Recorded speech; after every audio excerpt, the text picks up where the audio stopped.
Welcome to my channel housewife Sandhya. নমস্কার বন্ধুরা, আশা করি আপনারা সবাই ভালো আছেন। আজকে আমি নিয়ে এসেছি দুর্দান্ত স্বাদে ভরপুর শিমের চচ্চড়ি। এর জন্য আমি প্রথমে এই শিমগুলোকে এরকম টুকরো করে কেটে নেব। কেটে নিয়ে এটাকে আমি বয়েল করে নেব। এবার 2-3 মিনিট বয়েল করে শিমগুলোকে আমি তুলে নেব। দেখুন কালারটা একই থেকে যাবে, ভাজলে কালারটা চেঞ্জ হয়ে যায়। এবার আমি সিমের টুকরো বয়েল করাগুলো আর এদিকে আমি আলু লম্বা করে কেটে নিয়েছি আর বেগুন লম্বা করে কেটে নিয়েছি এর জন্য। আর মশলার মধ্যে রয়েছে কাশ্মীরি লঙ্কার গুঁড়ো, এখানে চিনি নিয়ে নিয়েছি, একটু সামান্য নুন নিয়েছি আর এখানে হলুদ গুঁড়ো নিয়েছি। আর এখানটা আসল মশলা সর্ষে, আদা আর একটা পাকা কাঁচা লঙ্কা ছিল সেটাকে নিয়ে নিয়েছি। আমরা ঝালটা একটু কম খাই, যারা ঝাল বেশি খান একটু বেশি পরিমাণ লঙ্কা নিতে পারেন, এটা চচ্চড়ি ভালোই লাগবে। এবার আমি কড়াইয়ে তেল গরম করে নিলাম। তেল গরম করে সেখানে আমি 5 ফোড়ন দিয়ে দিলাম।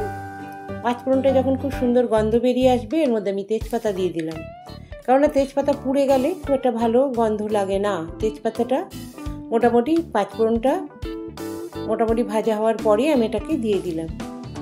তো এবার আমি সবজিটা আমি ওর মধ্যে দিয়ে দিলাম।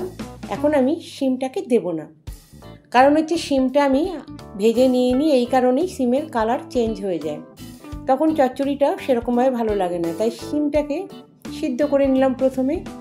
আর বেগুন আলুর যে লম্বা করে কাটা টুকরোগুলো রয়েছে সেগুলোকে আমি ভাজা করে নিচ্ছি। এবার আমি এর মধ্যে প্রয়োজন মতো নুন দিয়ে নিলাম আর হলুদও দিয়ে নিলাম। এতে কি হবে, বেগুনটা মজে আসবে, আলুটা সুন্দর কালার হয়ে ভাজা হয়ে যাবে। এবার এটা সম্পূর্ণ আমি মিক্স করে দিচ্ছি। মিক্স করে এটাকে আমি ফ্রাই করে নিচ্ছি। এখানে মোটামুটি 4-5 মিনিটের বেশি সময় লাগবে এটা ভাজা করতে।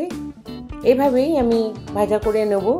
আর এটা মিডিয়াম ফ্লেমে করব, খুব বেশি ভাজলে অনেকটা তেল লাগবে, তেলটা সঙ্গে সঙ্গে টেনে নেবে, তাই মিডিয়াম ফ্লেমে এটাকে আমি ভেজে নিচ্ছি।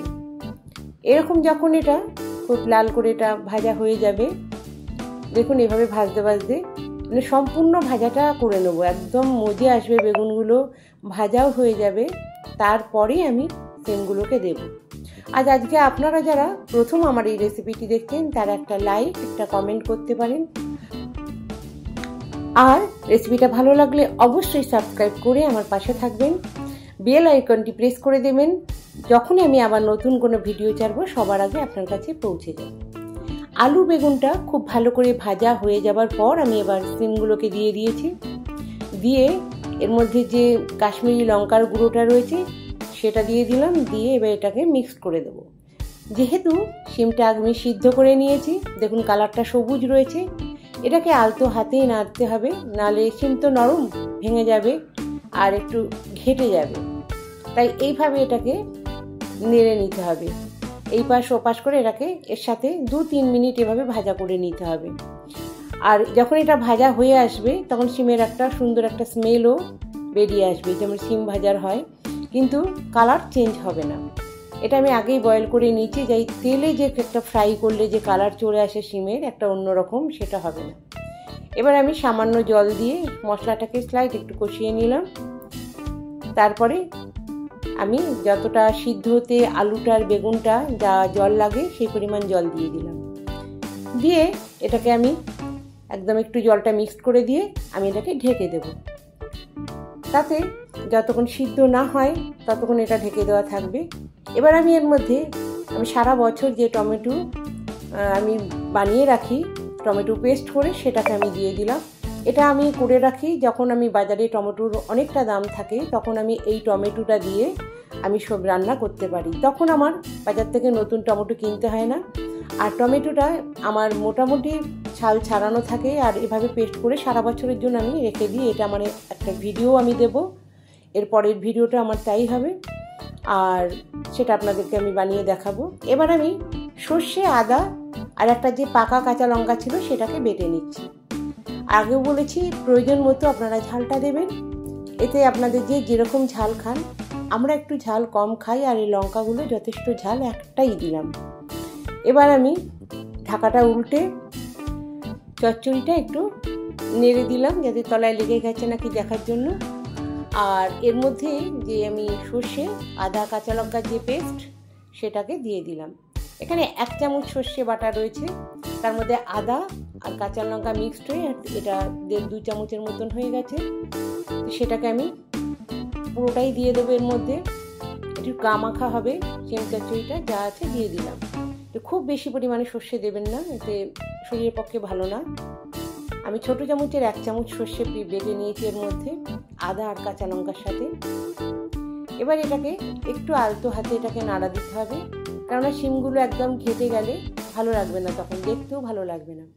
এবার দেখুন পুরো মশলা করার পরেও শিমটার কালার চেঞ্জ হয়নি, যেহেতু শিমটাকে আমি ডিপ তেলে ভেজে নিইনি, সেই জন্য কালারটা এখনও সুন্দর রয়েছে। এভাবে যদি আপনারা করেন খুব সুন্দর হবে কালারটা দেখতেও। শিমটা নরম হয়ে গলেও যাবে না, একদম নরম হয়ে যায় শিম ভাজলে সেরকমও হবে না। আবার এটা সিদ্ধও হবে, টেস্টও হবে, আবার সুন্দর কালারও থাকবে। এইভাবে আস্তে আস্তে করে যখন ঝোলটা এরকমভাবে শুকিয়ে আসবে আর আলুগুলো সিদ্ধ হয়ে যাবে, আমি এখানে চন্দ্রমুখী আলু নিয়েছি, আপনারা জ্যোতি আলু বা অন্যান্য আলুও নিতে পারেন। তো এভাবে যখন এটা একটু গামাখা টাইপের মানে জুসি টাইপের থাকবে, এরকম ঘন টাইপের, তখন এটা বন্ধ করে দেব। এটা একদমই টেনে নেবে, তাই জন্য এই অবস্থাতেই এটাকে বন্ধ করে দিতে হবে। ঠিক এতটা গ্রেভি থাকবে।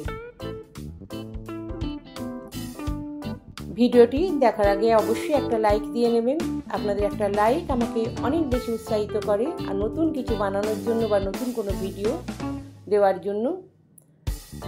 দেখুন আমার এটা হয়ে গেছে চচ্চড়ি, শিম চচ্চড়ি।